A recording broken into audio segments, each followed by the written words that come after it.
Antoine is going to be crowned your WOR Season 10 champion. And history's been made. Ballina, the first WOR PS4 champion.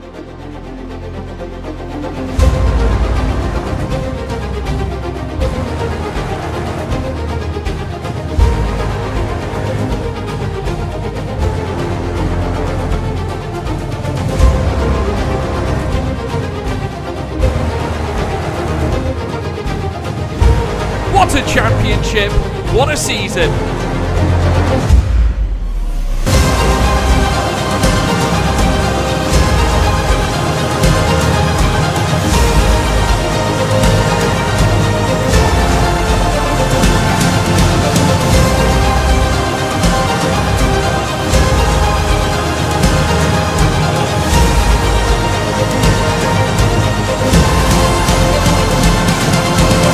Absolutely phenomenal.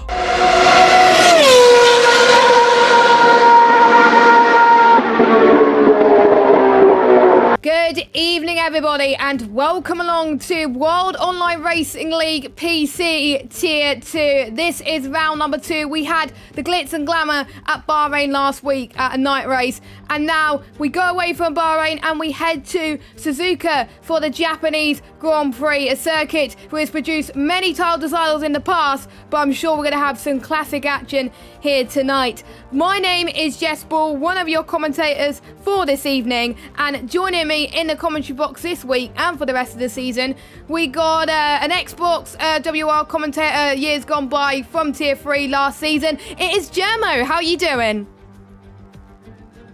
Fantastic. A bit gutted to miss the first round, but at least I'm here for the second one. And like you said, I'm hoping to be here for the rest of it. But Japan, Suzuka, what a track to start on. Nobody dislikes this track, but well, I do say that. But when it decides to rain, I'm not sure many people will like it. And you know, as a lot of people have probably seen in Tier 1, it's raining currently there. So don't expect it to be bone dry in this tier either.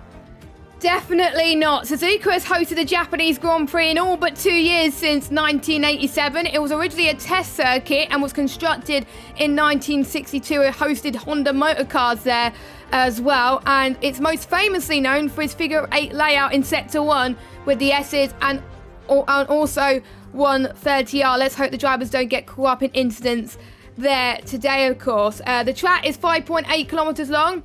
8 to the left and 10 to the right. We have 18 turns, 1 DRS straight, which is just after the start-finish straight. Well, before the start-finish straight, after the Casio triangle. It joins Monaco as the only 2 tracks to only have 1 DRS straight, which means drivers have got to be on their A game a lot more today. And the first Formula 1 race here was held in 1987, and Lewis Hamilton set the lap record here ages ago. And it's not like Tier 1 where we have full qualifying. It's going to be short qualifying like last week, 18-minute qualifying session. The top 10 will have to start on the tyre they set their fastest lap on, and some of these drivers will want to beat Jasty as he took the opening race win last time out in Bahrain, and it wasn't easy for him. He had to work for it, but points are handed out at the end of the race, not at the start, and he did an amazing job in the AlphaTauri to bring it home with the maximum 25 points. Well, he was just one of those drivers who didn't get caught up in anything. The amount of, it's literally, honestly, Jess, it was just your typical first round of a championship where nobody knows where they stand in terms of pace, whether the quickest guy, the slowest guy. So everyone just goes all out trying to overtake everybody and be as high as possible, rather than looking at another driver and thinking, oh, this guy's going to be quicker than me, and sticking behind. Because nobody knows anybody, or when you go into a new league, you probably know 1 or 2 people, and then the other 18, 17 people, you have no clue. So it was just, he just had just an amazing race, absolutely flawless. You saw the 2 Alfa Romeos getting caught up. He just had an incident-free race, and sometimes that's just what you've got to do. You don't have to be the fastest, you just have to be the most consistent. Exactly, and Bahrain was the opening race of the season. Bahrain and even opening races in general generally bring a lot of incidents anyway, because it is the first race and it was the first time people racing each other anyway. Yep. Ruben Pedreño also had a good race last time out. He finished in second position, definitely a driver to watch out for. He's not going to be here tonight, unfortunately, in the Williams car, he can't make it. Kerfuffle will be replacing him. I believe Kerfuffle was a reserve last week, so great to have him on board. And we saw Nomsy and Tom97, Tom Martinez, have a fantastic race last time out. Tom Martinez pulled off the alternate strategy to perfection. He just missed out on the podium. I was watching his POV the other day, and he looked effortless, to be honest, as well. And he's been very, very excited about the forthcoming season, and it'll be interesting to see how he handles Japan, of course. I wonder if it is the alternate strategy that works well, or if he needs to improve on that as well. And Ace Modesto Mena finished quite well as well. And Cookie got some points as well, but Cookie is racing in Tier 1 this week, so that's why he is not here. And I wish Cookie the best of luck. Tier 1's actually going on right now at the moment if you want to check it out, but make sure you have both streams on at once, because I'm sure Tier 2 is just going to be just as great. These drivers are the start of the future, not gonna lie. And replacing Cookie tonight is Luca in the Alpine tonight, and we've got let's see who else is in tonight, because I don't want to say who's replacing, and they may not be replacing any driver. So Top Jack is replacing Modesto Mena in the Williams. We have got Rainbow replacing Lefted in the McLaren. Obviously Lefted is in Tier 1 tonight. And I think that is it for all the reserves. I think we're just waiting on a few more drivers to get going, but there's certain drivers who I feel really need to step up their game after some horrible races. Floyd Fires was almost up there last week. He had some good battles, but he got caught up in a few incidents, but he's feeling a bit more confident with his pace tonight. He can match up the top guys as well. We've got the likes of Christian Sendel, who got pole last week but couldn't quite get it out. He got tangled up with his teammate, but he will have a new teammate this season, and we'll see how they get on as well. So a few drivers that I know will get more points if they put their mind to it. And also we got Vexit, who is making his debut to WOR this season tonight after missing last week. And also Dave Rumbus is also making his full-time debut as well. So I wonder how these two are going to fare with them missing the first round, because it is hard to carry that momentum, but they've probably seen how their compatriots have performed, and I wonder if they're going to live up to expectations, because Vexit is definitely a driver to watch out for. Dave Rombus, you know him very well because he used to race on Xbox as well. So what could you expect from Dave Rombus tonight?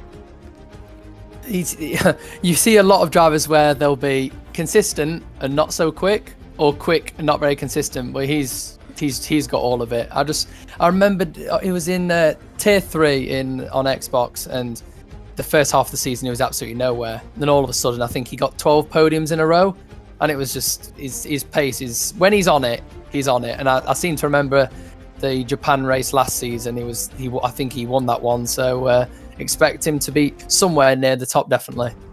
Yes, and I do believe we are getting ready for the session to get underway, finally. We only got 17 drivers tonight. I think we got a few drivers missing, so I'm trying to see who we're missing. So we're missing a Haas driver and two of the Alfa Romeos. I think Christian Sendel is not going to be here tonight, and I don't know who's quite missing in the Haas. So 3 drivers, and Vexit is using his real name for the rest of the season, so he will be known as Luke Smith. So if you're confused why you don't see Vexit in the display, it is actually Luke Smith, just to be double checking. So Japan with less overtaking spots. I'm almost certain that qualifying is going to be even more crucial than last week, because there's certain places on the grid where not many people have won here before. There's been a few occasions where we saw Mika Hakkinen got 51 podium finishes in F1, and one of them was in Suzuka. And there was a famous Senna and Prost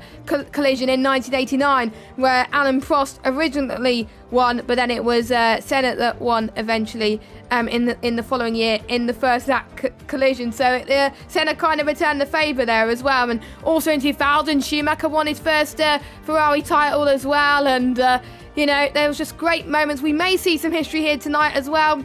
We saw Cookie Games won last season in Japan, and we saw Wanaha, who is racing in Xbox this season, won here as well. So we could be on the history books at the moment. It was wet in Tier 1 in qualifying, but it is not going to be wet here at the moment. It is a nice sunny day at the moment, but you never know what might happen. It could change at a drop of a hat because the weather is set to approximate. So let's see what they could do as the drivers are going to get their setups on. That'll be a huge sigh of relief for a lot of drivers when it's bone dry, because you've got to remember, you've done a bit of league racing as well before, Jess. You do all your practice in the dry. Yeah. It's not very often you actually do some wet practice. I think it's probably Brazil and this track where you maybe do a bit of wet practice, but even when you do the bit of wet practice, it's about 5 laps in a time trial, really. Nothing like any Grand Prix distances which you do in the dry. But yeah, like I said, this will be such a big sigh of relief for the people who haven't put enough time in the wet. But there are those people who put loads of time in the wet and think, oh, well, that was pointless.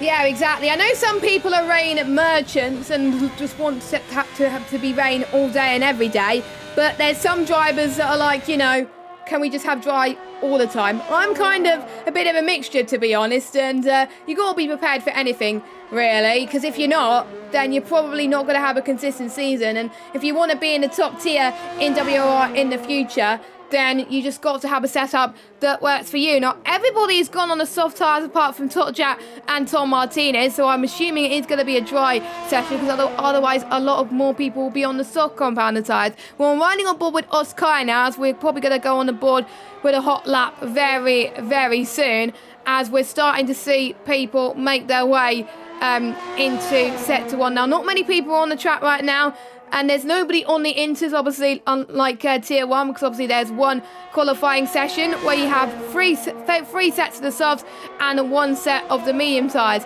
So Topjat does not want to race any of the soft tyres straight away, and the same with Tom Martinez, as well as Ozkaya has broken a little bit of the bollards there. So that's not good if you're using that as braking reference heading towards the Casio Triangle. So let's go on board with the Haas driver as they make their way towards turn 1. You're just going to be braking just a little bit into this first part. And he's invalidated his lap. So not a good start to my hot laps, unfortunately, as I'll have to go on board with somebody else. Let's see who else is about to start a lap. I believe one of the Red Bulls, of Ace.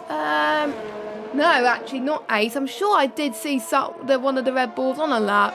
I might be wrong. Nope, it is Neon. It is Neon on a lap as they head towards turn 1. Luckily, he hasn't went wide in turn 1, so he's a bit more comfortable on the S's. His car feels very, very planted right now. I've spoken to a few drivers, actually, in this league, and they said that Japan is a lot harder on this game, and he's hit the wall and he's got damage, and we thought that he's qualifying over, but that is lucky that he got away unscathed right now, and I'm trying to find someone on board a lap. There we go. Days Rumbus, come on, don't jinx me, please. Don't commentators curse me. Just finish a lap as he goes towards the Dunlop curb, which is a great overtaking opportunity, and I do believe you're allowed to give slipstream in this tier. You're heading towards the hairpin. The AI could be so around there, but in multiplayer, then you've got to be alert. You always get a chance to dive it up in the inside. You need to take the wider outside line through the hairpin. The spoon curb is named after the shape of the 2 corners coming up now, and you got to nail it as you head towards 5th gear on entry and 4th on exit.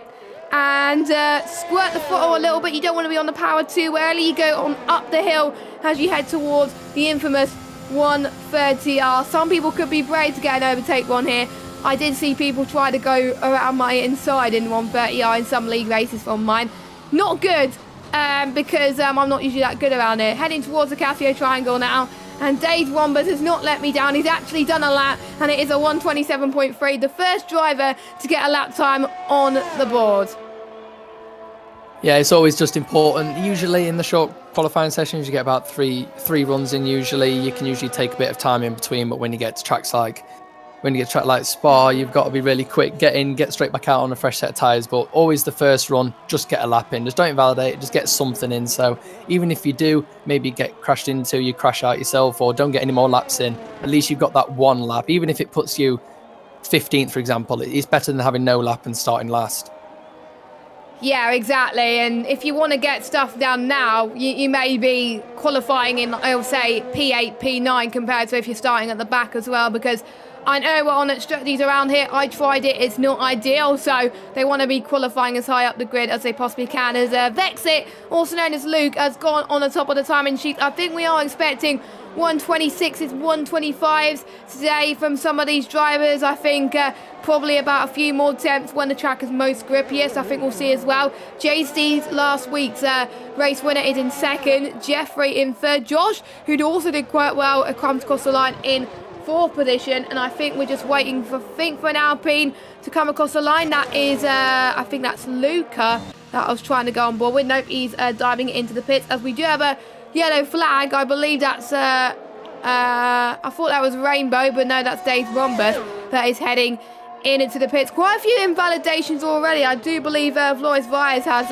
invalidated. Yes, he has, as he comes in to the pits with no time set on the board. Mr. Anker, another driver that needs to up his pace. The Aston Martins, I think, will need to improve there. And yes, he has invalidated too. I think people have been saying, oh, you can't invalidate here. But turn one, commonplace. Casio triangle, commonplace as well. And maybe through spoon curves, you go a little bit wide as well. So I think this is one of those tracks, Germo, where we'll probably see less penalties compared to Bahrain. Oh, definitely. It's literally the classic old school track where you just, everyone look at your screens now. I don't see any tarmac runoff. It's just grass, gravel and a bit of curb, and that's it. And it's just, as a driver, you've just got that instinct of, if I do run wide on the grass, I'll end up spinning or losing heaps of time. But when you've got that bit of AstroTurf or tarmac runoff, you can just run off and think, oh, well, if I do run off, I'll probably just lose a tiny bit of time and I'll carry on as if it's nothing. But at an old school track like this, it's so difficult, and you do sort of give it that 95% rather than 100, just so you don't dip a wheel in the gravel and spin. And especially with, you know, like you mentioned at the start of the commentary, the fact there's only one DRS zone, so even though there's quite a few long straights, it is quite hard to get close. So if you do end up spinning, losing loads of positions, you can't just come straight back and gain them all back. No, you can't. You really got to get a perfect set to into the S's. If you get a bad S's, your lap is going to be ruined. Not going to lie. So I think it's very, very important to keep consistent throughout. So as a few drivers are about to start their next lap. Let's go on board with the Haas driver again as he's about to start his lap once more. Hopefully it's not invalidated. Neon has not set a representative lap time at the moment. But whilst we see some lap times come through, it gives me a good opportunity to talk about what's happened in the stewards last week. There was quite a few incidents reported as well, and luckily they were dealt with. There was a few things that were also in there which we're not going to say, of course, but Flores Vias reset to track last week, so we got a 5-second time penalty, and there was an incident between Joshua Kozani and someone else, and that resulted in no further action. There was 4 warnings removed from Primoz Mikalev, which I believe is Cookie, meaning he gets 6 seconds removed from his race time. And there was qualifying bans for Luca and Kerfuffle for blocking certain drivers. So Luca for blocking Tom Martinez, and Kerfuffle after blocking Carter. So that is why Kerfuffle has retired. He was allowed to do 1 installation lap, go into the pits, and then retire. And that is his qualifying done as well. So yes, I'm actually trying to see if I can find a lap for you to go on board with as well. Dave Rombus we already went on board with, so there's no point going on board with him. But we're starting to see Fritzen go fast. It's Luke not that far behind. And I think we're starting to see the track evolving a lot more in terms of grip. Yeah, we definitely are. As the past 3 or 4 F1 games, they've started to introduce the feature where the more you run on the track, the quicker it will go, which is realistic, but I do often quite say with the F1 games, it is a bit too unrealistic in terms of how much time you do gain. And I know you see in F1 where they will gain a few hundredths, maybe a tenth, 2 tenths, but in this, the lap you do at the end of the session compared to the start could be 2, 3, 4, 5 tenths quicker than your previous one. So like I said earlier, because you're pushing it so much harder on your last lap, it's important to get that first one in case you do end up spinning. But yeah, it's like I said, you do get 3 runs. So if you manage to mess up all 3 of your runs, you probably need to have a bit of a hard look at yourself. Yeah, and even though it's quite a long season, 14 races I believe, you can't have more than, I would say, 1 or 2 odd races And, exactly. and if you have, like, say, 3 or more, then pretty much consider your championship done and dusted. You pretty much would have to win all your races left going into this to stay in the championship fight, which is not ideal right now. So we're starting to see, I think, the pecking order. And JC is a man who I've seen up there all the time now. He's definitely not a one-trick pony, because we were expecting him to be winning the race in Bahrain and then disappear at the face of the earth, but no, he's not. He's definitely up there. He's a driver that I've not seen in any league races before, and he was recently picked up by the former SIG team, and now he's probably trying to find another team. I'm sure there's some esports teams that are looking at him with a good interest right now to see what could this man actually do, because I'm sure that there's more esports teams looking to develop their PC roster, as I believe JC's going towards the hairpin now as well. But there's a few more drivers about to finish their lap, one of which I believe is not Josh, it's his teammate of Fritzen about to start his out lap. But here comes Josh as he heads towards past the Casio triangle, as Vexit goes fastest with a 126.5, so he is improving. He did say he likes this track. Josh comes across the line now. Let's see what he could do. He doesn't improve. He's about 5/100 slower on his previous best. So let's go on board with Rainbow. And Jermo, would you like to take us on board a hot lap with Rainbow? Sorry. Yeah, with me, I'd love to be racing, but unfortunately, I'm stuck up here. But yeah, going down to turn 1, like I said, the only DRS zone. You'll be flying into here, just a bit of braking while you turn. You want to get it tucked to this apex. He has just missed it, as you see. He wants to just be on that white line, and he's managed to get a bit of snap of oversteer, which obviously is cost him time through these S's. These S's are so important. You have to get the first one right. If you mess the first one up, it's so hard to correct all the way through. You're just losing time all the way through the S's, and now we're going towards Degner 1 and 2. This Degner is pretty much just a lift and a tiny tap of brake, and then this is where you do all of your braking. Just tap the curb, use all the exit curb. Beautiful there from Rainbow. And again, another corner like the first corner. You've got to be turning and braking. Tiny bit of lock up, short shifting, and see, he didn't short shift him into 4th then. So obviously he's got a lot of wheel spin and he's just eking time down this straight. Now, this isn't the hooked up lap in the world, but any lap will do when you've not really put a competitive lap time. When you see the lap times of Luke Smith with a 26, he definitely wants to be in the 26s, not stuck in the 27s. Coming up to 130R now, not really a corner. It might as well be a straight. Nowadays in F1, you don't even see them go all the way out to the right-hand side. They usually take the apex and then keep over to the left. And as you see there, he's done it straight away. Come to the left, open up the corner for the Casio triangle, and look at the amount of curves he's using here. Look, that's just to make it as straight as possible. He's going towards the line. Like I said, I don't think it will be a competitive time, but we'll find out. Ooh. Oh, not too bad. In P6, not too bad. That is a 126.8, and I think we have 3 drivers already in the 126.8 as well as JC as well, so we can have some tasty sessions, not gonna lie, as Jeffrey Ritchie unfortunately has retired as well. He does not have a qualifying ban, so I think he must have binned it earlier as well. Luca feeling not as comfortable heading through Spoon Curve, so he must have binned it somewhere, so I do believe he's gonna have to go out again. Of course, some of these drivers obviously fairly new to WOR, so they probably haven't raced each other in a long time. Everybody else is making their way into the pit. So let us know who you think is going to get pole position today, as Flores Vias is actually in P2 with a 126.6. That is what he was aiming for in practice earlier on, and I'm sure you've been going to be very, very happy with that he's not that far off Luke Smith, as Luca tries to go into the pits as quickly as he possibly can, as we only have a few drivers on their outlaps right now for about 3 minutes and 50 seconds to go in the session.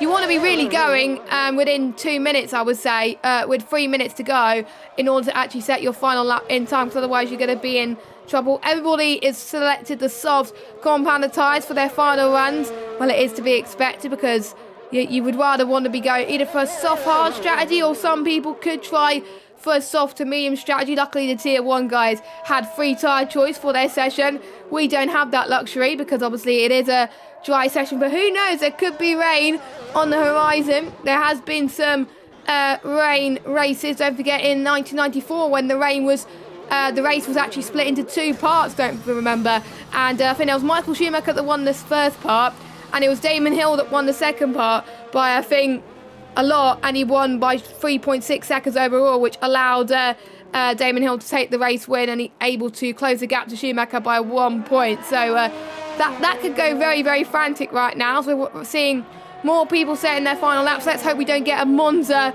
situation. But any drivers do you think that need to step it up that haven't stepped it up so far? I think in Josh, he had put a good performance in. Luca, last qualifying, managed to get himself up into P9, but then got that 5-second penalty in the qualifying, which obviously ended up putting him down a few positions.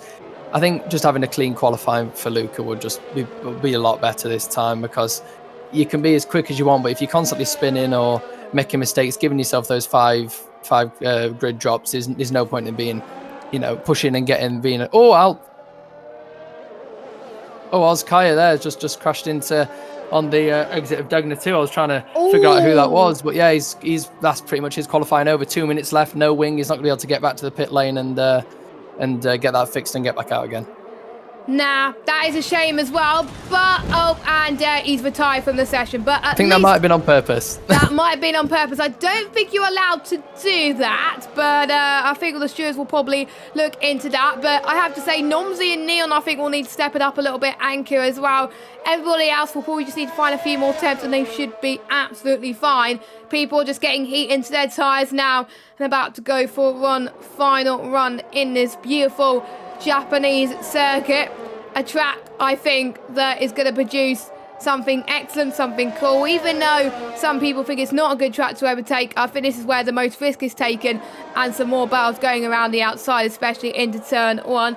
Where is Nomsy at the moment? He's just starting his lap past sector 1. There is a yellow flag. I believe, someone moving out the way, I think. So they should be fine on that regard. And Flores Vires is about to start his lap 2. I'm just trying to see who will be the last person to set a lap time. I do believe it will be one of the McLarens of either Days Rumbus or Rainbow. They do not have that long to go until the end of the session, as Flores has unfortunately binned it in the S's there. So that is his qualifying done. JC's about to start his lap time. I expect he's going to be challenging for pole position. We'll see if anyone comes across the line. We've got a Mercedes of Fritzen, who's just got past turn 1 now. What about his teammate of Josh? He's about to start his out lap. The AlphaTauri, I believe, of Jay Verhagen is about to start his lap, unless the other Jay is going through the dead in the curve. So I'm just seeing who's improving. JC's purple in sector 1. That is looking good for Jay. His first sector was absolutely perfect. And we'll see if he can improve on that as Dave Rombus comes across the line to start his lap. Rainbow as well. And let's see, there's the people about to cross the line will be on their final lap. So Top Jack, I believe, is going through sector 1. And no one's coming across the line as of yet, as I can't see how much is remaining of the session, because there's yellow flags in sector 1, 2 and 3, as Top Jack has unfortunately invalidated his session. And hopefully people move out the way. That'll be lovely. Here comes Luca. He needed a good qualifying session. He's in 12th at the moment. Can he get higher and get into the 126? He's taking the shortest one to the line. He's in the top 10 for now, but for how much longer? As he's got JC, who goes on pole position right now. And there's a few people slowing down, so they can't improve. Vexit, he's coming across the final few corners. Anchor, Kerfuffle and Nomsy did not set a lap time, or a bit of a slide going towards the final corner for Vexit. Can only manage 3rd, and he does not improve, unfortunately. And what about the 2 McLarens? We've got Dave Rombus, the Xbox Tier 3 extraordinaire from last season. Can he show us what he's made of by coming across the line? P6, he improves by 0.02 of a second. We've got, I think, none of the Red Bulls are improving, I don't think. So I think we're just waiting for Jay Verhagen to come across the lines. I don't think Flores is going to improve because he's slowing down. Nope, Jay is in the pits. He can't improve. He's happy with 9th position. And it is last week's race winner, Germo, who is on pole position. Can he convert that into another race victory? Remains C to be believed. But JC setting the benchmark in qualifying with a 126.446.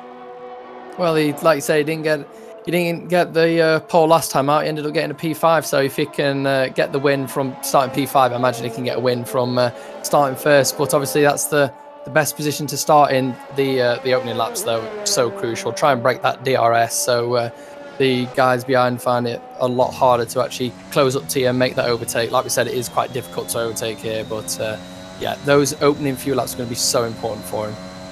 Yep, it is. Absolutely incredible job from him. The AlphaTauri is doing well in the constructors. So let's go through them. Fritzen as well, also making his debut in WOR PC Tier 2, showing what he's made of in P2 at the moment, behind JC by 1/10 of a second. And we got Luke Smith, Loris Vyers, Tom Martinez, a much better qualifying session from him this week. Let's see if he can get on the podium. Dave Rombus in 6th, Rainbow 7th, Richie in 8th, Jay Bahar in 9th, Luca in 10th. They get to start on the tyres they qualified on. Then we got 3 choice of tyres from Neon, Josh, Oskaya, Top Jack, Nomzi, Kafuffle and Mr. Anchor. And that is your grid for round 2 of PC Tier 2 for the Japanese Grand Prix. It's going to be very, very exciting to tell the truth on who we think's going to get the race victory. I made so many predictions to my co-commentator last week, but I got them wrong and jinxed a few people. A few people were not happy with me going into the race, but there we go. So we'll go through actually your results from last week. It's looking a bit cloudy at the moment in Japan. You can't see it on screen at the moment, but it is not as sunny as it was when we were in Japan last in qualifying. So JC is your championship leader with Ruben Pedreño in second. And we got Nomzi, Tom 97, Shizu Ace, Modesto Mena, Joshua Kazani, and QVR Cookie, and Oskaya, and then Christian Sendel were your point scorers. Your Constructors' Championship, Williams are leading with 26 points. Then AlphaTauri, 25 points. Alpine, 19 points. Then Ferrari, 12 points. Red Bull Racing, 10 points. Mercedes, 6 points. Haas, 2 points. Alfa Romeo on 1 point. And then McLaren and Aston Martin yet to score. So, Jermo, we're now going to be looking to see what tyres everybody has chosen for the race outside the top 10. And we've got everybody on the mediums apart from Nomzi, who's decided to go for the softs. What would you do if you were racing around this track? I think whenever you start outside the top 10, you've got to try and do something different. Start on the alternate strategy and just try and overcut everybody. I think if you just do the same as what the top 10 are doing, you're probably going to get the same results. So you're not going to move many positions apart from the people who do end up making mistakes or crashing. So I think for me personally, 100% do the alternate strategy. But it is interesting, like you say, there is one person, Nomzi, trying the sauce. Maybe he thinks he is a lot quicker, shouldn't be qualifying down there, should be qualifying a lot higher. He did qualify P3 in Bahrain, so maybe he does think he's a lot quicker than the majority of the grid in front of him. So he's going to try and use those soft tyres, try and get as high up as possible and put himself with the people who he think has a similar pace. Yeah, exactly. And then the top 10 on at the soft. There's some information about how long these tyres could go on for. The softs could last quite a bit around this track, actually. I was quite surprised when I was doing some research before going into this race as well. So if they could do a Bahrain and stretch out long enough for them to do a soft to mediums, so be it. But I think some people will try soft to hards. 7 to 9 if they want to do soft to hard strategy, but maybe if they want to do soft to mediums, they can pit lap 11 and they could just about get the mediums to the end if they're lucky. We'll see. So soft lasts 11 laps, mediums last 16 laps, hards last 20. And if we need the inters or the full wets, the inters last the same amount of laps as the mediums, and the full wets last the same amount of laps as the hards. The softs to mediums around about a 5/10 delta difference to each other, and soft to hards about a 1 second gap, and the medium to the hards is about a 5/10 gap. So pretty even split between all three tyre compounds. So the tyre wear is not too bad around this track, as we're just waiting for the final few drivers to make their way onto the grid. So we've got JC on pole, Fritzen alongside, and we've got a few drivers not that far behind, ready to take advantage if any of the other drivers fall short. So who is ready then for round 2 of WOR PC Tier 2? The 5 red lights are coming on. And we are underway. Good start for JC. Also good start from Fritzen, but Vex has got a much better start than most people as well, as they all make their way towards turn 1. JC is pulling away. Look at Flores Vias. He's made all the way from 3rd to 2nd position, and Fritzen drops it down from 2nd. Not ideal for him, but we got the two Ferraris working together as we got a few contact in the background. I think we got Neon has had a bit of a spin in the S's section. So easy to do around there, unfortunately, but that's not a shame for there. And then we got the Haas car that's also gone off as well. So much contact being in the background into the gravel trap just past the Dunlop curve. We got Luca that's had a bit of an incident. I wonder if those two have made contact already. A 3-second time penalty as we're seeing Rainbow going side by side with Jay into the hairpin. Left hand side he goes, getting a better run then as they make their way towards the next section. Spoon curve coming up very, very soon. Jay does not want to let Rainbow go as they head towards Spoon, but Rainbow has had none of that and he's up into P8. The two McLaren's doing a pretty decent job, and we got Nomsy making his way up into 12th position, so he's had a good start and he's looking to get past Josh, who's had an awful start.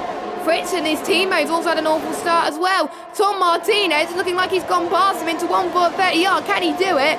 Yes, he does. Actually, no, it was Luke Smith actually that got past him. And so Luke is up into 3rd. Tom Martinez almost got past him and up into 5th. What a crazy start to this race there, Jermo. Yeah, crazy start, but it's still going. Look at Richie and Rhombus here side by side again. And there, Days Rhombus gets through into turn 1, but Jeffrey's not letting this go. He's attacking back onto him. It's really close. Looking back, casting our minds back to turn 1, 3 abreast into turn 1, and then quite a lot of 2 abreast going through the S's. So no one willing to give an inch at the opening phase of the race. No, they're not. They're just not giving up, aren't they? They are taking a lot more aggressive moves now than they would do earlier on in the race. And Oskaya is out of this race, and I think he's probably retired in the pit lane, so I think there's no need for a safety car. And unfortunately, we do get the timing tower glitch, unfortunately, which should have been fixed ages ago, but it hasn't. So hopefully we can see who they are at the moment, as Top Jack has been passed by VRT Josh. So actually they're probably having a little bit of a scrap now. Let's go on board. We are getting some weird camera angles there as well, as we can see Nomsy also in this fight as well, as they head towards Spoon Curve. It looks like Top Jack is feeling a little bit more confident on Nomsy. And we got Josh not that far behind either. Top Jack doing a splendid job on these mediums, as he looks like he's going to try and close in onto the Alpha Tauri driver. Let's go on board with Jeffrey Ritchie, looking to get past Dave Rhombus right on the gearbox there. He's very tenacious driver, Jeffrey Ritchie, and he doesn't take no for an answer. Dave Rhombus looked like he was going to get past Tom there as well, but looks like Dave Rhombus stays behind for now. Looking at the top two, they're just running away with it at the moment compared to the other drivers. These could be the 2 top contenders for the race victory today, but we're not going to count our chickens. We're only on lap 3, DRS enabled, and it's not going to be used until we get into the Casio Triangle later on. But more bit of a slide from Lois again. That will allow Vexit to gain some needed time to potentially get P2. And look at that, Days Rhombus has got 3-second time penalty, the first time penalty of the evening, and we're only on lap 3. So by this rate, he'll probably end up being disqualified by the end of the race. Yes, we don't want disqualifications. I think we saw Luca almost get disqualified, I think, earlier on last week, but luckily he didn't. So if you get a time penalty this early on, then you're probably screwed. So Days Rhombus, come on, mate. Don't get any more penalties and you should be absolutely fine. So I think this is where we're going to start to see the true overtakes happen now between our leaders. Luke Smith doing very well with his ERS right now. Let's see what Flores is doing in 2nd position. He's doing a lot better. JST, he's doing roughly about the same. Let's see if JST covers Flores off. He's not going to get the overtake yet, but here comes Flores with the DRS. I don't think he's going to be close enough, but you never know. He's got a brilliant launch into the start-finish straight then. Is he going to take the race lead? Comfortably done there in the turn 1. He looked faultless there, and unfortunately he's going to have no DRS in the final straight, but he's probably relieved that there's no other DRS zones around this track, so he could take it easy for a little bit. Meanwhile, Luke Smith could take that advantage and say, you know what, You let Flores pass you, I'm going to get past you as well. So we'll see what happens.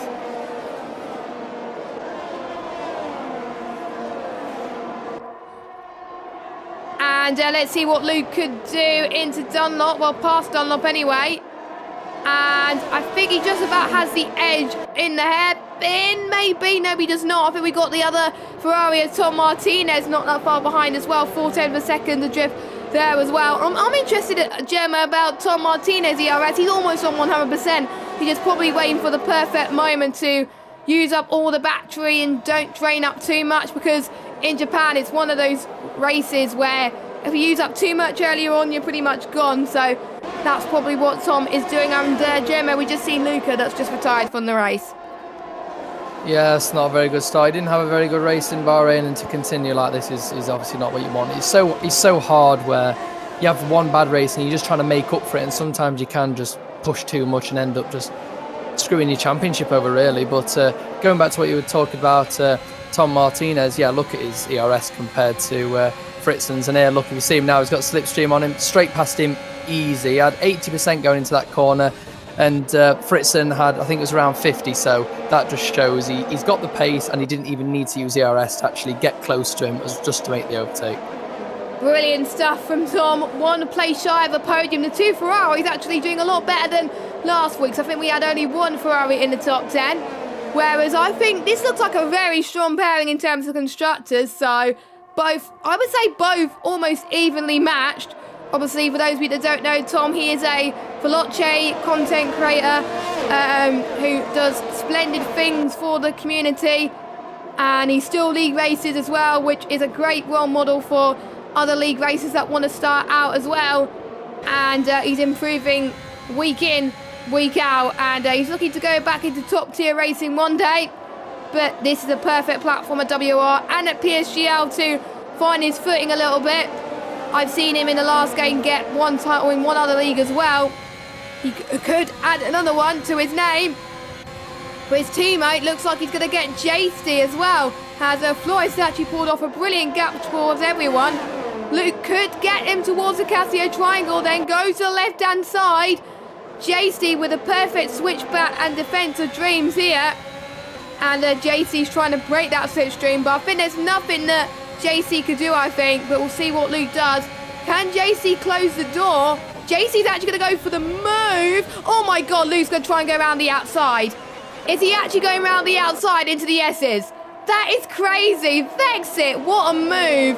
One of the moves on the stream so far. Rainbows, unfortunately, had a bin into the S's, sadly, in turn one, so he's dropped down into 13th. But Luke, that was absolutely incredible. Not many people say they can overtake around the outside. This man just did it, my friend, and he's in contention for that race victory. Well, JSG ended, 2 laps ago, JSG let Wires through, and I thought he'd just latch onto the back of him and keep with him, but Wires was pulling away, so I imagine in Luke Smith's scenario, he's looking at that thinking, you just let him past him, you're just going to let him speed up into the distance, no thank you, and just dive straight past him and thought, right, if you're just going to let him go past, I'm going to go past as well, and I'm going to leave you for dead.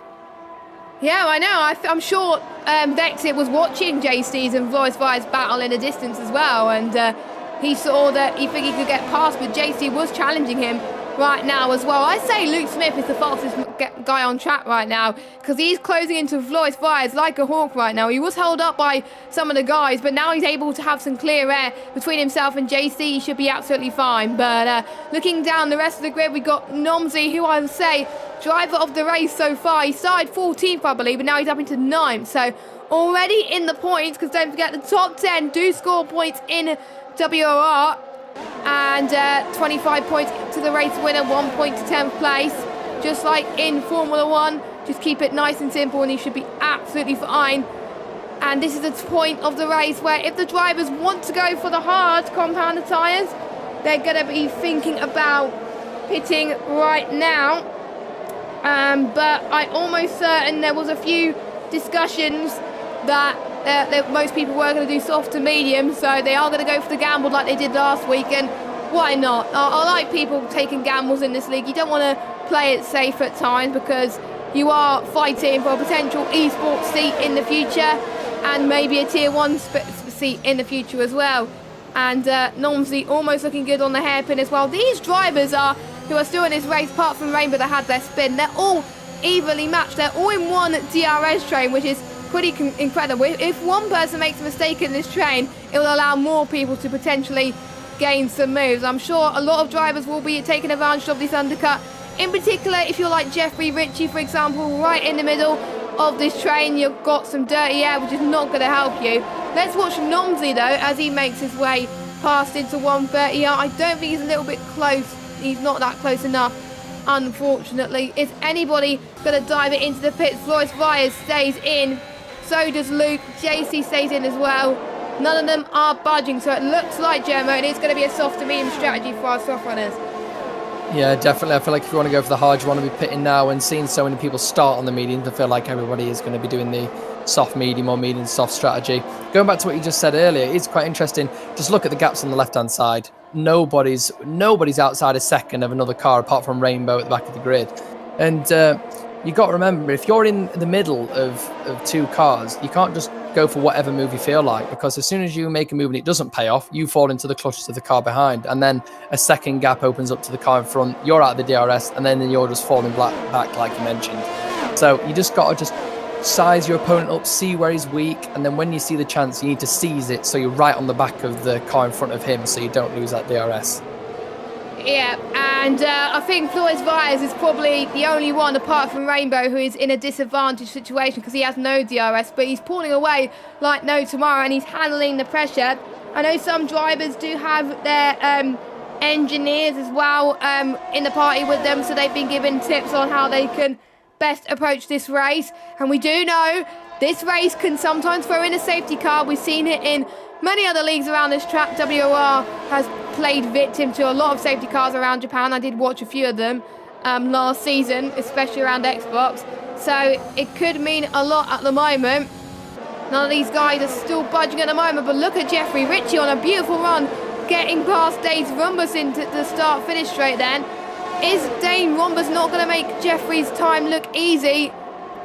He's just backed out of it. Jeffrey Ritchie got the move done. It wasn't like Luke and JC who was going for the move. Jeffrey and Dane Rhombus, it was just plain sailing for the Red Bull driver who's looking to score more points and have a much better race compared to last week.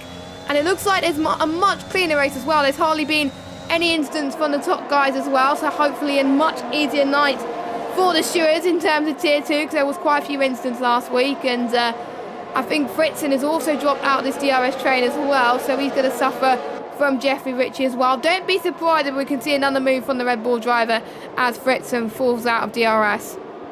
Yeah, especially now he's fell out of DRS, he's in a vulnerable position now, and it wouldn't surprise me now if you see the top four speed away and it's pretty much just those four in contention for the win now. Fritzen needs to get straight back in that DRS, use and burn his ERS, but look, I'm on board with him right now, and he's only got 30% ERS, and Tom in front has got 70, so if he does want to catch up, Martinez is just going to look behind him, see the gap close, press his ERS and pull away again, and as you can see, the gap just hasn't moved. It's still 1.2, and this is where we come into the detection zone now, and he's out with that 1 second, so we could probably see Jeffrey go for a move into turn one. We're seeing drivers go into the pits, Jermo. Drivers going into the pits. Floris Vyers is in. So is Luke Smith as well. Tom Martinez is staying out because his teammate has gone in. We also got the likes of James Wombers, Ritchie, and JC also in the pits, all going for the medium compound tyres, which is a bit of a risk at this early stage of the game, but we said it was a risk to pit early for the mediums in Bahrain last week, and did they do it? Absolutely. So do not count these drivers out to get those tyres to the end. They're going to be absolutely toast at the end, but who cares? I'm sure the Tier 1 drivers are in exactly the same predicament at the moment. So we just got 4 drivers out on the softs. I think they're all out because their teammates have gone in. So apart from Nomsley, I'm a bit intrigued on why Nomsley has stayed out, because his teammates out of the race.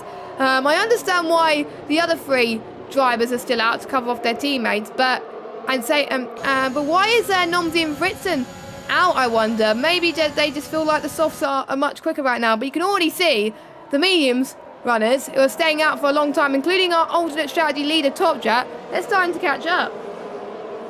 Well, this is going to be so important now for Martinez. This needs to be an absolutely blistering lap, because I imagine he wanted to pit last lap, but obviously Luke, his teammate, was in front of him, so he's just going to lose so much time if he was to double stack. They're not as quick as the Mercedes double stack we often see in F1. It's a lot slower in the actual game. And look, I've just on board with him then, leaving the Casio triangle. So much wheel spin, and he is carrying on. He's still going, so I hope maybe he's just banking on his medium tyres being strong at the end and being able to make the positions, because even though he had a free pit stall, Luke wasn't in the pits like last lap, he still decided to stay out. So that'll be a very, very interesting person to watch for the rest of the race. Meanwhile, Jay Verhaert, Fritzen and Nomzi are in. Let's watch Floris Vyers and see if he could go ahead on most of these drivers. And he does quite comfortably. So the undercut of Dreams worked very well. It'll be interesting to see how Luke did on his pit stop, because he lost about 1.4 seconds on Floris Vyers that lap. And they both pitted at exactly the same time. So I wonder what Luke was doing. He was maybe not comfortable with his outlap, or maybe Floris Vyers is a lot more comfortable on the mediums. I don't know. Or maybe Luke Smith is saving his medium stint to the end of the race, and where he can go quicker, just like maybe Tom Martinez potentially. And there is probably a method into the Ferrari strategy madness at the moment. They probably know what they're doing. They're probably in a party together. I don't know if there are or not, but they might be. And I think Tom is probably seeing what Luke could do with his teammate. And then if Luke can manage to save a bit of grip and go towards the end, then probably Tom should have pitted a lap ago. But we'll see. Tom, we're just waiting for him to dive it in to the pit lane now. Thank you to everybody that's been watching so far. Don't forget to follow us on Twitter at WOR League, and also subscribe to us as well. And Tom finally comes into the pits, onto the 7 mediums. It's going to look good at the end. Oh, no! Oh, and he sped! No. He tried to make the strategy work. Thought maybe that going a bit later, having stronger mediums at the end would benefit his race overall, but it doesn't matter now because he's got a speed in the pit lane. That was unfortunate. His race was going very, very well, and I'm sure there's a lot of drivers that are going to go past him. I think Flores is past him. I think his teammates past him. Let's see who else gets past. He's almost, I think he was in 4th place, and now he's dropped down into 5th position. So he's only lost 1 place, a net P5, which is not too bad. I think only Jeffrey Ritchie overtook him, because I think JC was directly behind Tom Martinez. So in a way, it could have been worse, but no one else has a 5-second stop go around him. He does, so he's going to lose a chunk of time, and he's going to hope everybody else gets a time penalty too. So not good for him, but it's not about where you start, it's where you finish. And if there is a safety car, if I was Tom, I would go into the pits and potentially go on the serve softs, get that 5-second stop go served, and then you don't have to worry about it, because probably everybody else will probably do the same thing in pit. So that would get that strategy out of the way. So Tom's probably going to hope for a safety car right now as well. Now, thinking of people that are going to be pitted for the softs, I would strongly say I think lap 16, 17 is when the ones from P1 up downwards are going to go for the soft compound tyres. If you pit earlier, then you're probably going to go for the hard compound tyres. And we're seeing now the medium runners fighting against each other with the likes of Jack, Josh and Anchor as well. And I don't think the alternate strategy could work in their favour unless you're Kerfuffle. I think Kerfuffle could make it work a lot better. But look at Top Jack's pace on the mediums though. He's able to keep the drivers around him steady, but we'll see if Josh can actually get the move done as well. But Top Jack is just hanging in there. Don't forget, it's his first race in WOR, and to be fair, he's doing a pretty decent job. Yeah, it's not easy to lead, especially when the car behind you is 5/10 behind you on the same tyres of you. It's an evil playing field. He probably is looking at himself now thinking, yeah, I've got the pace to lead this race at the minute. But he's going to be the guy that's in contention, that when they do pit for the soft tyres, he can tear through the field. But looking at his ERS management at the minute, he's got 30%. Josh has got 70 behind him.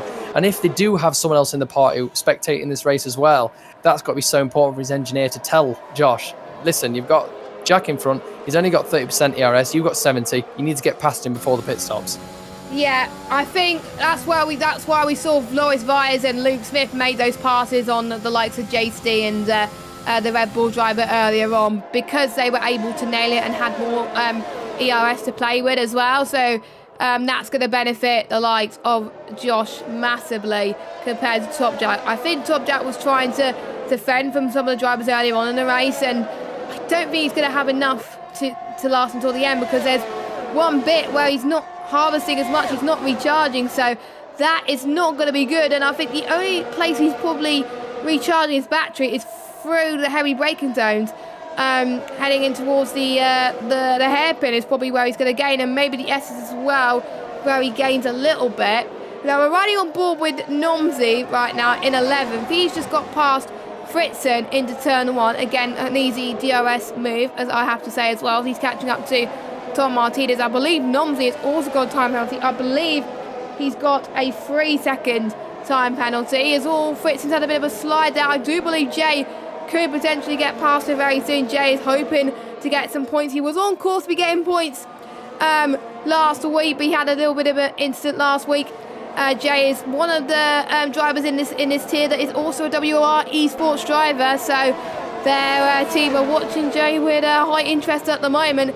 As we're already halfway into this race, so much could still happen at the moment, and I think Jay's doing well with his ERS. What about Fritzen?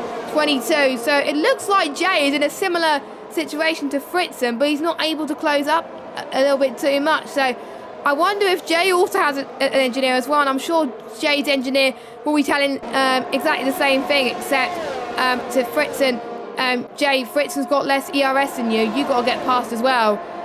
But they already pitted, so this can go on and on until the end of this race. Let's hope there isn't any incidents. There's someone that's had a bit of a move. That's Tom Martinez that's got past JC, the Casio triangle. But looks like JC could fight back potentially.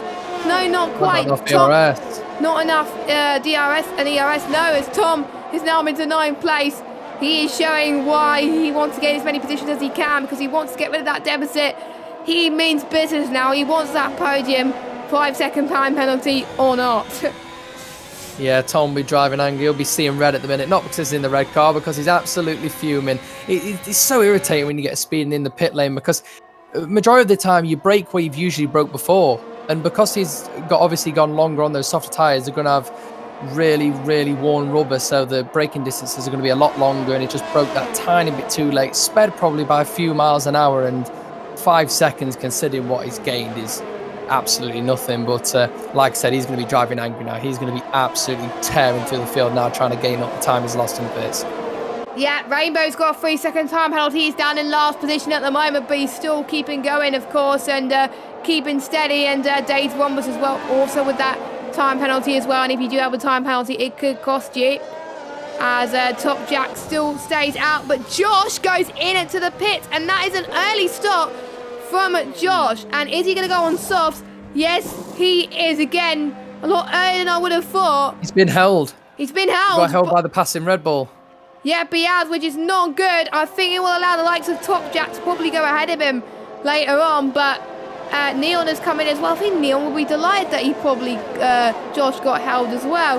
That is a disadvantage of being the first team in the pit stops. You're going to get held massively from some other cars, which is not ideal, and sometimes I like choosing a lower team when I league race, because then I won't get held up as much. True fact, true story. There we go. As I think Tom Jack will be looking at this, and I'm sure Jack will be wondering and be told that Josh did get held up, and he'll be like, you need to box now. I think any of the top three will need to box now, because otherwise they're going to lose so much time to the likes of Neon, who has just pitted as well. Don't forget the difference between the softs and the mediums, 5/10 of a second, and that is huge.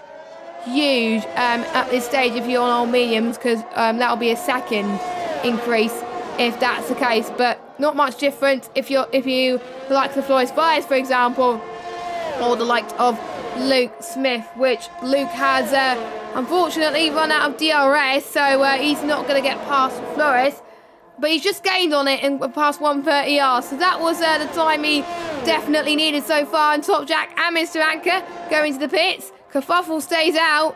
He thinks that the drivers pitting now will not make those tyres until the end, so he's doing a similar strategy to Tom Martinez. So Top Jack comes in and he goes onto the softs, and I think Mr. Anchor is going to do the same. Let's watch Josh, as he's in 13th at the moment. So he comes out and he's just ahead of Top Jack. That being held did not cost him too much. But we know Top Jack's going to be on fresher tyres, so watch out for Top Jack going towards the end of the race. Let's see what Josh can do on the alternate strategy. He's the alternate strategy leader now. If he could get past these drivers who are just on the mediums for about 5 or 6 laps, he's going to be on with some huge points. He's one place off the points. It is hard to overtake around here, but Josh has got to take some huge risks. Germo, can he do it? Well, this is going to be the difficult thing, isn't it? You look at Days Ramos now, just about to overtake Jade. They're in a train. It's going to be so difficult. Oh, a tiny bit of contact there, so it's going to be even harder for him because look at the cars in front now, 2 abreast, and it's just going to be so difficult to overtake, especially because they're in the train. Even with the faster tyres, it's still going to be just as hard. Right then, Days Rhombus then right in the middle of this sandwich. The dirty air, you lose so much downforce compared to if you're on clean air, and Danes Rhombus looks like he's got double at the moment. Neon has got another time penalty, and it looks like Danes Rhombus is going to go for a risk here. Jay Verhaeghe is going to make sure he's not going to get that toe. Danes Rhombus is, so he's going to defend for his life. Jade Verhaeghe closes the door on Danes Rhombus very nicely. He's also got Fritzen right in front as well to contend with. Let's see where Jay plants his car against Danes Rhombus, but you can see Josh on the softs. He's already gaining already. Has Neon retired from the session? Could we see a late safety car? Nope, I think it's retirement in the pit lane.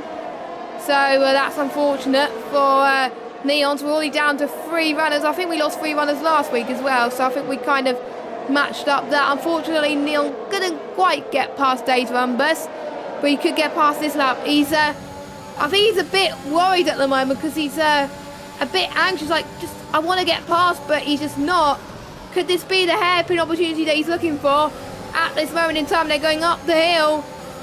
Days Rhombus is probably going to see what Josh could do. Can Josh go to the inside? Again, he's backing out, but look at Top Jack. I think Top Jack definitely wants to put more risk right now as he's a lot faster compared to Josh. He's going to go to the left. He's going to try and go for a move into Spoon. Almost being forced wide goes Josh there. Hopefully there's no contact into Spoon curve. Can Top Jack get the run? He does. He definitely does. And he's up into 11th position. So with those fresher tyres, it's worked wonders for the Williams driver. And could he get the run now to close it onto Days Rhombus? He's on the back of him now. This is what he wanted. And he could be one place away of getting points. He probably will get points as Days Rhombus has got a time penalty. So this is a run that Top Jack needs and wants now. Days Rhombus is out of ERS, whereas Top Jack has got plenty of ERS. So he's not going to get the move this lap, but maybe in the hairpin. We'll see. Yeah, we'll find out, but you can just see just the frustration. Look, he's just trying to get past, but then Days Rhombus is getting the slipstream from Jay and the DRS, so it's not easy just because you're on fresher tyres, and like we said, it is difficult to overtake, and because there is only one DRS zone, that's usually where you're deploying the ERS as well, so if he wants to make a move, he's going to have to do it in an unorthodox place. But then you look at Kerfuffle in P1, he's done 18 laps on the mediums. I don't know why he hasn't pitted yet. I don't know what he's trying to gain, unless he feels like his pace is pretty good on these tyres, but I imagine he'll be a lot better. He's been hit from behind from Josh. Unfortunately, that's allowed Mr. Anchor to get past, I think, Josh as well. But yeah, I have to say, Kerfuffle, I'm a bit clueless, to be honest, of why he's staying out. I don't think he has nothing to gain. Maybe a late safety car. He's probably predicting a late safety car. But if there isn't a late safety car, he's probably screwed. So he's coming in, as I said that, onto the soft tyres, but he's going to lose a chunk of time. I think he's going to drop behind Josh. He's going to be dropping into 13th place. He's going to be out of the points of this race, and he's going to find it even harder to get past. So that's going to be interesting. So now the Kerfuffle has pitted. It is now Flores Valles that leads from Maluk, from Tom Martinez, from Jeffrey Ritchie. All things could change though with penalties. JC is in 5th position, but he could be in a net 4th. Josh is now out of this race and again in the pit. I think pretty much almost everybody has retired due to some damage earlier, but they retired in the pit lane. A very safe place to do it, of course, because that doesn't cause safety cars. So I just don't see Top Jack able to get past Days Rhombus at this stage because of the amount of time that he's lost to the likes of the medium runners. So I think for the first time in a while we're not going to see an alternate strategy person being in the top 5. which is not ideal. Don't forget, Tom Martinez was on the alternate strategy last week. He's on the main strategy this week, and he could be on for some decent points. But again, with that 5-second penalty looming, I don't know if he could do it. He's just got to hope that other drivers around him is making mistakes, and he's got Jeffrey Ritchie right behind him as well, so it may be easier said than done. So we'll see what happens. Yeah, we'd have to wait and see. But looking at Luke Smith at the minute now, he's got so much more pace than Wise. He's you mentioned earlier in the race, he's probably the quickest guy on the track, and I still feel like that is the case. But even looking at the ARS, he's got 70% and Wise has got 20. And look at this, he's steaming past him into turn one. He's on the outside. Let's see if we can try and move the outside. No, he just gets shoved wide. Has a bit of a twitch there. He'll have to just try again next lap. Yeah, very, very close. I think we could see an intense battle between these two towards the end. Don't forget, Flores, former Haas esports driver, versus Vexit, who has really come a long way on this game. First time I heard of him was in the F1 2020 game, and he was so quick in the leagues he was in. He wasn't in that many major leagues, but the leagues he did compete in, he did an incredible job. He even took part in one race in PSGL at one point in Abu Dhabi, I believe, where he scored 1 point against some top esports guys, which I have to say is nothing to be underestimated. It's incredible. He's showing the pace right now, and don't forget, he's missed one race, and he's on course to be scoring more points than some of the drivers that has attended all the races, which is something to be said for this guy in the Ferrari. And with Tom Martinez scoring good points as well, Ferrari could be leading the Constructors' Championship by the end of this race. And that is music to Ferrari's ears. This is music to Matteo Binotto that is watching this race. And it looks like Luke Smith just has that extra grit right now past the Casio Triangle. He's looking more composed. He's got less pressure on him. He's on the attack right now. Floyd's is trying to break the slipstream, but look at this. Luke Smith is more comfortable on the brakes into turn one. Floyd just did not challenge Vexit at all. And I think he knows that Luke was going to get past him anyway, so he did not challenge there, and he's going to still get some good points anyway. As long as Jeffrey does not get past, he should be absolutely fine. But Luke is now your race leader. Well, I'm surprised why I've made it that easy. I hope maybe he's just thinking of letting him pass, sitting behind in his DRS, just save the ERS and then mount a challenge later in the race. But I'm surprised he just did it that easily, really. Just let him straight past as if it was nothing. And with Luke's pace for the entire race, I wouldn't be surprised if he sped off into the distance. Yeah, I won't be surprised if he could get out of Flores's DRS range by the end of this race potentially as well, which won't be music to Flores Uppbeat's ears, I have to say. So we'll see more time penalties come through. We saw Jay Verhaeghe picked up one as well. I believe that's his first time penalty of the session. That will probably allow the likes of Fritzen to maintain a position, even if Jay gets past him at the moment. So we're seeing a nice midfield battle developing at this moment in time. And I'm watching JC on his lap at the moment, and his ERS territory is running out right now. He's on 10%. He's going to have the red warning light on the back of his car very soon, so that will signal the likes of Fritzen to go for the attack. And he did say that Luke Smith was the fastest guy on track. That has just proven that right there. 128.493 is the fastest lap from him. That is just incredible from the Ferrari driver. But it is not over until the checker flag falls. We've still got a few laps to go in this race. And Sopjat has gone for a spinneroonie. He's gone for a spinale into turn one, and he's retired on track. I don't think you're allowed to retire on track, so you will be getting a time penalty. Will we see a late safety car? That is what Tom Martinez will be hoping right now, but not what everybody else would be hoping right now. And I don't think we have a safety car. No, we don't. But there still is a yellow flag in set to 1 on my screen, so there may be a little bit of a bug my end as well. And massive shout out to those of you that just joined us from the Tier 1 stream. Hope you're keeping well and hope you enjoy the Tier 1 stream. But there's still some massive action in this Tier 2 stream. We had JC that took pole, but we saw Floyd Fires take the lead before the pit stops.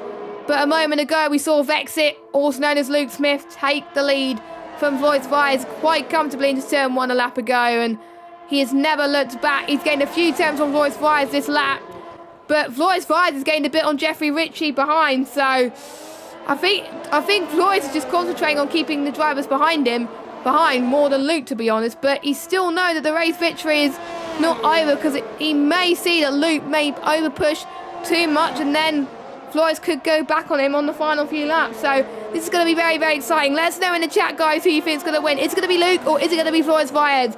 Let us know in the chat. But German, what do you think? Who do you think is going to get the win? Well, looking at the minute, I did mention that Wise is probably just letting pass, try and harvest some ERS, but Luke is just managing to keep ERS a lot better than him and still keeping the pace up. So at the current stage, I think Luke Smith will probably get the win. But I'd just like to give a little shout out to Nomsey. We did mention earlier in qualifying, he's the only guy outside the top 10 to start on the softs. He's gained 10 positions and he's up in P5. So we were clearly accurate with what we were saying in the qualifying. The fact he was in a position where his pace didn't match, and he's managed to climb all the way up to P5, 10 positions from a non-point scoring position. He can't be angry with that. That's a brilliant recovery drive. Yeah, and he finished P3 last week, I believe, and it's shown that his race pace is second to none. And imagine where he would have been if he would have been qualifying there. He probably would have challenged for the win for the likes of Flores and Luke today. I'm almost certain of it, and he would have probably been on for podium as well. It's just a shame for his penalty too, which cost him a bit of time. So watch out for him next week. I think next week is going to be the time where he really shines in at that Alpine car. And I'm sure with his teammate back next week, I'm sure that is going to be absolutely brilliant as well. And next week, I do believe we head to China next week, as Fritzen has been passed by both Jay and Dave Rombus. So Fritzen may have had an off somewhere, and that's allowed both Jay and Dave Rombus to get past. So Fritzen, I don't think challenged too much though, because he's got no penalties to his name. And watch out, the guys with no penalties, they can gain masses. Don't forget Mr. Anker, he's got no penalties as well. We could gain a bit. Kerfuffle as well. Don't forget Kerfuffle had started, I think, at the back for his qualifying ban, and he's all the way up into 10th place for another driver that's benefited from starting at the back, as Top Jack has left the session because obviously he has retired. And there was a few predictions. Ben Camiso, thank you very much for listening to the stream, Ben. Hope you are well. He's predicting a late push from Vyers. Smith is going to need to defend like no tomorrow. That's what I think potentially as well. But Luke has just pushed about 5 or 6 attempts in one lap. Vyers is out of DRS. It may be too little too late for him. So who knows? You can't leave it too late. Look at the time now between P1 and 2, over 1 and 1.3 seconds. So he's out of the DRS, and you can't just wait to the last lap if you're that P2 car. If you're that P2 car saving all your ERS for the last lap, that allows P1 to save it for the last lap. You've got to do it a few laps before to try and catch them off guard, because if Wise isn't even anywhere near Luke, which he is right now, Luke knows, I can just save my ERS because he's nowhere near me, and then if he does decide to challenge on the last lap, I can just pull away. And I feel like already with 2 laps to go, 1.5 laps to go, Wise has lost this. And look at Jeffrey, he's catching a lot quicker than I thought he would. Yeah, exactly. And final lap is coming very, very soon, so do watch out. I think he was probably being a little bit too cautious potentially, Flores, but to be honest, he had a crash last week, and he probably would prefer 18 points to no points. So we will see, as we got a yellow flag, and that is his teammate, I believe, Anker. He's out the race. So where is that? That is that Dunlop curb, or into on the Degner 2? I can't tell, but he's out of the race now. So he could have been on for some good points, but he must have binned it there, unfortunately. So look at the time between Jeffrey and Wise. Look how much he's caught up to him. He's so slow must have binned now. It or something, or he must have lost a bit of time. I think I have to agree. I think Flores is being overcautious. He's got to push now. He's got to push. I think the race win is over for Flores, but he could lose P2 here. He could lose 18 points, so he needs to defend for his life. And don't forget, Luke also is on the back of this train as well. Tom Martinez, even though he's got that 5-second penalty, I think he's still gonna get P5, so he's only gonna lose, I think, 4 positions. Actually, though, let's check the time penalties, if I can get it up on my screen. Doopy-doo. Nomsley's on 3, so... it's going to be close, but yeah, Tom will probably get P5. So that'll be good. As Rainbow's retired as well in the pit lane, so we're now down to 10 drivers, so the top 10 are still in this race. We'll be scoring some points. And as we now head towards the hairpin, and Luke has performed effortlessly today. He's not put a foot wrong. He has gained 2 positions. He started 3rd, and he's up into the credited spot that everybody wants to be in the 71 car. And even with that race he missed last week in Bahrain, that has not affected his spirits at all. He's concentrated on this race. He knew he was going to do well. He said, "I'll be back, lads." And he's definitely proven his theory. So, Luke Smith comes across the Casio Triangle now. He wins the 2nd race of the season. He wins his 1st race in WOR Tier 2. Who's going to get P2? And it's Flores Valles. Jeffrey Ritchie gets the podium. Tom Martinez gets 4th. I think Nomsley picked up a time penalty, because Tom just picked Nomsley to the post by 2 tenths. So Tom did what he needed to keep P4 alive. And driver of the day does have to go to Nomsley, and I do have to agree. Nomsley was definitely race-winning material if he did not qualify poorly. And I'm not surprised Vexit is in Devon Butler avatar there, Jarmo. Just look at that. Race-winning mentality, and Luke did a fantastic job. But I have to say, Flores had a bad race last week towards the end, but it was redemption for him. Didn't quite get the win, but I'm sure he'll be happy with P2, and he's still way in this championship fight. And he's got his championship fight off to a good start as well. And same with Jeffrey Ritchie too. So these 3 should be very, very proud with themselves today.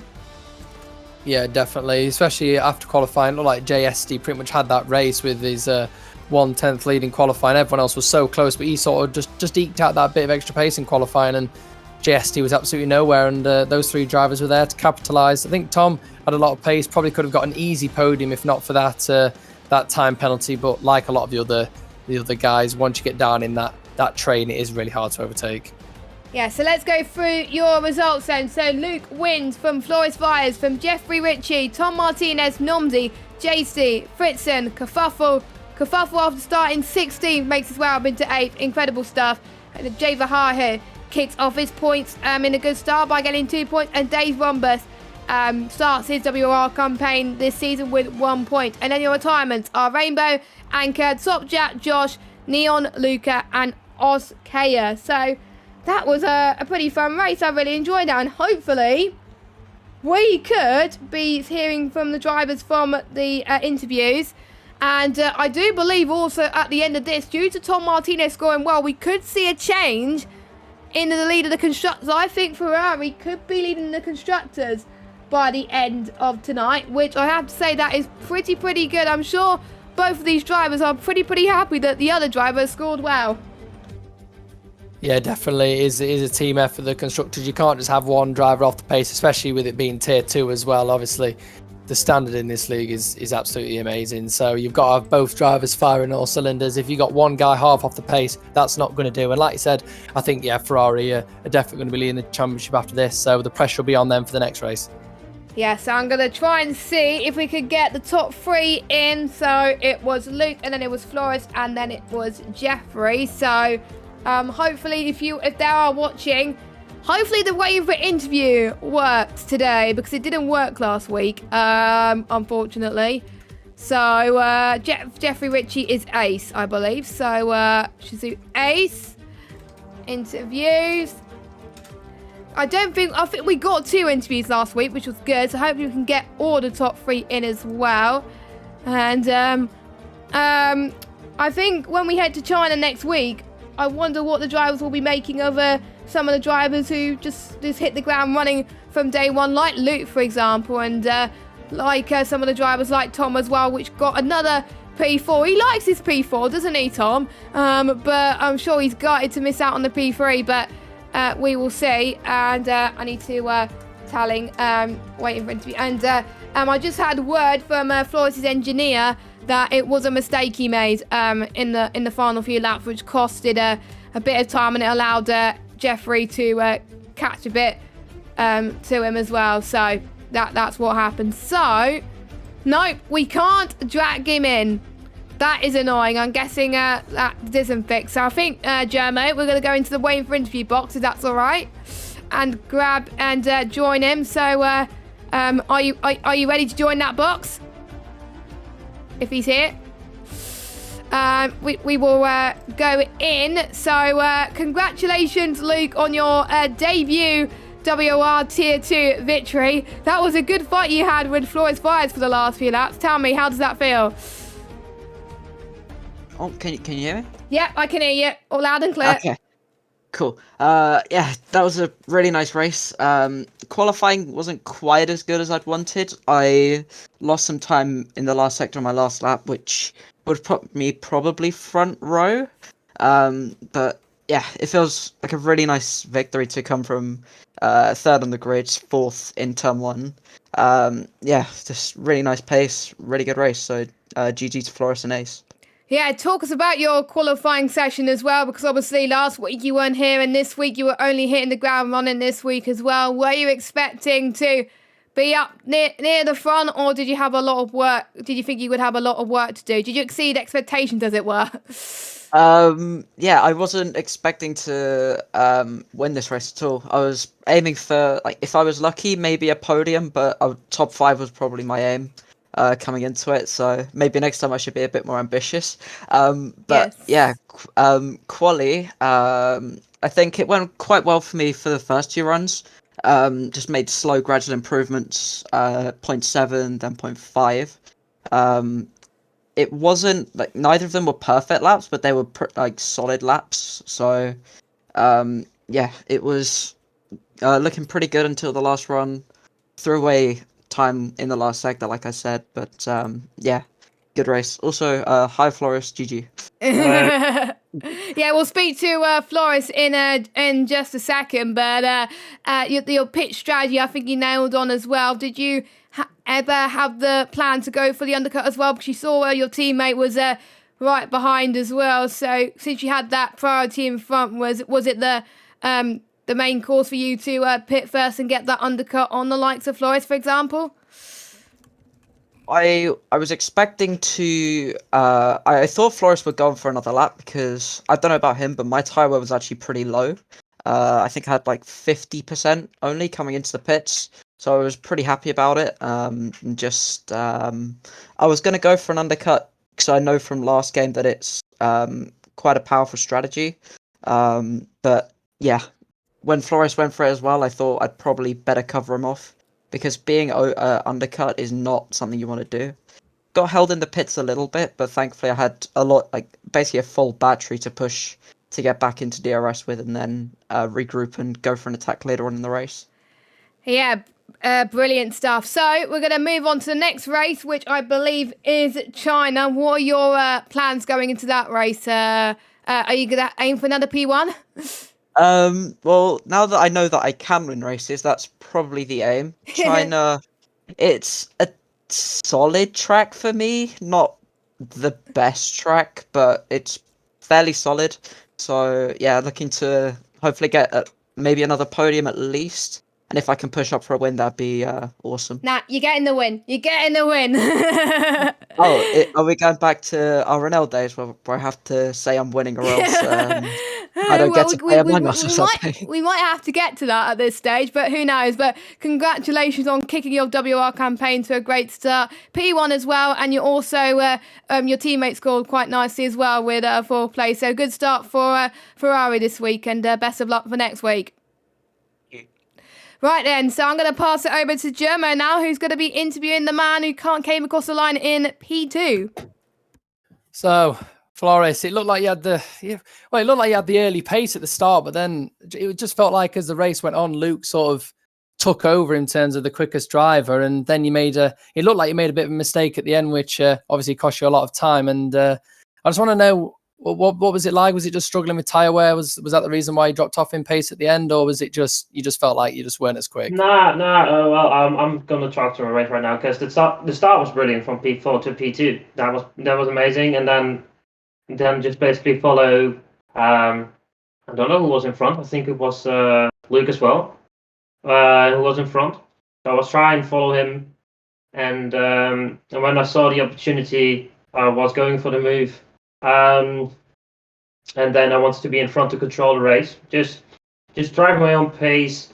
I had 40% of battery whole race long, so I was quite managing that as well. But hearing from Luke right now that he had a full battery, that was why he was closing up, because I was high at 50 or 40%. I was just being consistent with my ERS, just not losing any or not gaining any. But at the end, during the race or last race as well, but this race as well, during the end, I'm having screen freezes. That's why I'm falling back. Oh. That's basically it. That's why I fell back out of the 1 second, because of screen freeze. Because otherwise I would have been in the 1 second gap, still with Luke, and could have saved my ERS full up 25 or 26 to get an attack on. But yeah, due to screen freezes, that was not on. Yeah, so I'm guessing that was your plan then. When you let Luke pass, you wanted to just stick behind him, gain a bit more ERS, and try and get exactly. past. Yeah, Exactly. Well, at least this time you've got a second place. You've actually got some points this time. So I know you want to be fighting at the front this time, but you can't be having many more non-point scoring positions. But at least this is obviously now kick-started your campaign, and congratulations on your P2. Exactly. Thank you. It's the start of something. Yeah, and but before you head off, Flores, and any expectations for China? You got P2 this week. Next week you're gonna get the cheeky Dubsky, get P1. Jess, that's what I'm aiming for. Yes, there we go. A little bit more than the answer that I wanted. A lot more confidence. I'd like to see. Congratulations on your P2, and hopefully you'll challenge for the top again next week. It was some great battling from you tonight. Thank you. Right then, so now we're going to be interviewing our final podium sitter, Jeffrey, also known as Ace. You almost had Flores there in the final few laps, but he just edged you. How did the race go from your perspective? The race was actually fine. It was kind of it was just a massive train. I couldn't do anything, so I just tried the undercut because my quali didn't go so well. I don't know what I was doing with quali. I tried to finish my lap, but then at the last moment I was like, no, I want to actually abandon the lap and go into the pit, and then I kind of met the barrier in the middle that split the pit and the track, so that ended my quali. And from that moment I was actually thinking of maybe getting P11, but nobody actually beat my banker, so maybe that was a good thing actually, because the undercut actually worked very well, going from soft to medium, and that got me like the 5 positions actually that I needed to get onto the podium. So I guess I got lucky by being unlucky. Yeah, exactly. And last week as well, you were unlucky with the incidents in Bahrain, but luckily you were able to get more points like Flores did and get a decent P3 as well. Was it definitely the redemption that you needed after last week? Yeah, I think a podium definitely, it felt good, especially from last week where I definitely had a very good chance of getting a podium, maybe even win the race, as I was on that reverse strategy in Bahrain. So getting a podium just on pure pace, and I made like no mistakes. My whole race was clean except one lap where I had 2 warnings, and from that point I kind of just had to take it easy. And me and Tom kind of tried to DRS each other to get into Flores's and Luke's DRS, but I think they were just too fast at the front, slipstreaming each other and saving ERS behind each other, so we couldn't catch them. But I think maybe maybe next week we'll catch him. Yeah, I think you had the pace, I think, today, and it definitely showed, especially towards the end. You were definitely pushing, and China next week is where the drivers and yourself will be going to as well. What are your expectations going to it? Now, we saw that Flores was confident he was going to get P1, so was Vexit as well. Are you going to get P1 today? Next week, sorry. Nah. I'm gonna just nah. I'm gonna Wrong bin in the answer, wall. joking. And, nah. I don't know. I think I actually do better when I don't practice. So I'm just gonna let my pace be a surprise to even myself as well. So I'll just hop in, see what happens, and maybe. I think honestly in China, I don't think you want to get pole. I don't think the softs are very good or they last very long. So I think actually. Probably starting on the hards in P11 would be optimal. So I might go for that and hopefully run away in the end with way better tires. Yeah, to be fair, sometimes it works for me. Sometimes when I practice less, I get better results. And if I practice more, I get horrible results. So sometimes that's a trick of the trade, to be honest. And congratulations on your P3. Let's hope you get another podium next week and maybe 1 or 2 places better, potentially. Congratulations on a fantastic P3. Yes, thank you. Right then, so that is it then for WOR Tier 2 tonight. We hope you enjoyed it. Germo, any final thoughts before we wrap up the stream? Pretty good first race for my first race commentating Tier 2. Hopefully there's a lot more like that. We got Shanghai next. A bit of a hit and miss track for drivers, but you know what league racing's like. It doesn't matter how boring the track. Usually the races make it very interesting. Yeah, exactly. So I'm looking forward to that. I hope you're looking forward to that as well. The drivers definitely need a taste of victory next week, and I'm sure that they got to get some setups right because it is understeery some parts of the track. A few moments where you could spin, like in turn 13, for example, and maybe even through the tricky corners of turn 1 and 3. But we'll find out next week. So, from myself and Germo, make sure you join us next week. You can follow me on my social media at JessGames95 on Twitter. Germo, what is your Twitter? It's at Germo__. There we go. So follow him. That'll be much appreciated. And also, we have the WOR Twitter at WOR League, where you can find out when the next races will be streamed. I believe there's an Xbox social race happening tomorrow, as I need to double check the WOR Twitter YouTube account. Yes, it is an Xbox social race happening tomorrow, which will be commentated by George Morgan and Beacon around Spain. And I believe PS4 have got a Spain social race on Friday. So make sure you join them both for that. But for us, we'll see you same time next week for the Chinese Grand Prix for PC Tier 2. Have a good night, everybody, and we will see you soon. Bye. Antoine is going to be crowned your WOR Season 10 champion. And history's been made. Ballina, the first WOR PS4 champion.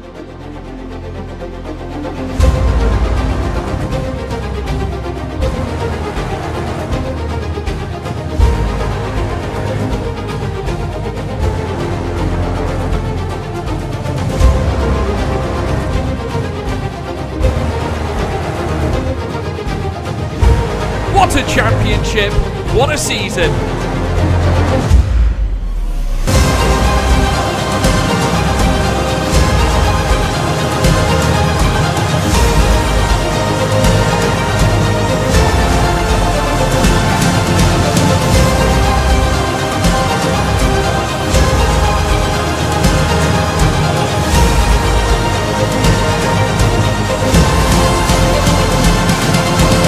Absolutely phenomenal!